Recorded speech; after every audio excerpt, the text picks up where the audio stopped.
কথা বলা এবং লিসেনিং এর জন্য একটা ইন্টারেস্টিং রুল আছে, এটাকে বলে 80-20 রুল। অর্থাৎ 80% টাইম আমাদের কথা শুনতে হবে, অন্যের কথা শুনতে হবে, 20% টাইম কথা বলার চেষ্টা করতে হবে। আমরা তো সবসময় উল্টাটা করি, আমরা 80% টাইম কথা বলি, 20% টাইম শুনি, আসলে পারলে 100% টাইমই কথা বলি, রাইট? বেশিরভাগ সময় দেখা যায় আমরা we are in so much competition যে কখন আমার টার্ন আসবে, কখন আমি কথা বলবো। ইভেন সামটাইম আমরা we raise our voice, right, to overpower other people, যাতে আমার টার্নটা আমি নিতে পারি। তো ইন্টারেস্টিংভাবে খেয়াল করে দেখবেন, যখন মানুষ কথা বলতে লাগে এবং আমরা দেখবেন অনেকেরই ঠোঁট নড়াচড়া শুরু হয়ে যায় কথা বলার জন্য, এর মানে হচ্ছে you are not actually listening to them. ওরা যে কি বলতেছে সেটা নিয়ে আমাদের কোনো চিন্তা নেই, আমরা শুনতেছি না, আমরা শুধু মাথার মধ্যে আমরা কি বলবো সেটা বলার জন্য অস্থির হয়ে আছি।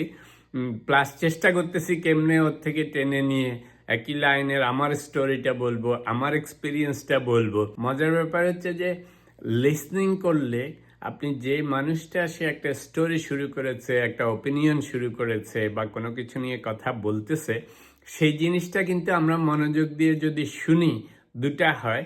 আপনি সেই জিনিসটা বুঝতে পারলেন কি হচ্ছে, সে কি বলতে চায়। সেও যখন দেখে যে আপনি অ্যাটেনশন দিচ্ছেন, আপনার প্রতি তার একটা রেসপেক্ট আসবে যে আপনি তার কথাটা মনোযোগ দিয়ে শুনতেছেন।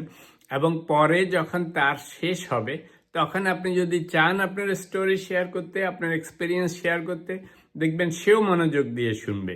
তো দেখেন, দুইজনেই দুইজনকে রেসপেক্টও করলো এবং দুইজন দুইজনের কথা মনোযোগ দিয়ে শুনলো। কিন্তু আমরা সবসময় আমরা কোনোভাবেই ওয়েট করতে পারি না। আমরা পারলে সব আমার নিজের এক্সপিরিয়েন্স শেয়ার করবো। বেশিরভাগ সময় আমরা যখন এরকম ওভার পাওয়ার করে কথা বলি, হয়তো আপনি আপনার গল্পটা বললেন, তো দেখলেন যে অন্য মানুষটা মুখ শুকায় বসে আছে, রাইট? তো মনে হচ্ছে যে আমি জোর করে আমার স্টোরিটা, আমার ওপিনিয়নটা বলে আমি উইন করে আসলাম, কিন্তু দেখবেন আসলে সেই শান্তিটা নাই। আপনি উইন করে এসেও মনে হচ্ছে একটু কেমন বিটার টেস্ট থেকে যায়, রাইট? লিসনিং এর একটা অ্যাডভান্টেজ হচ্ছে যে কেউ একজন কিছু বললে যদি সেটা মনোযোগ দিয়ে শুনেন, you can see different perspective, you may change your opinion. Even if you don't change your opinion, at least you learn something new, or you can see their perspective, right? Try to follow this 80-20 rule. যদি 80% time আপনি কথা শোনেন আর 20% time কথা বলার চেষ্টা করেন, তাহলে আপনি যেই কথাগুলি বলবেন সেই কথাগুলি একদিকে যেমন মানুষ মনোযোগ দিয়ে শুনবে, আরেকদিকে আপনার কথাগুলির দাম হবে।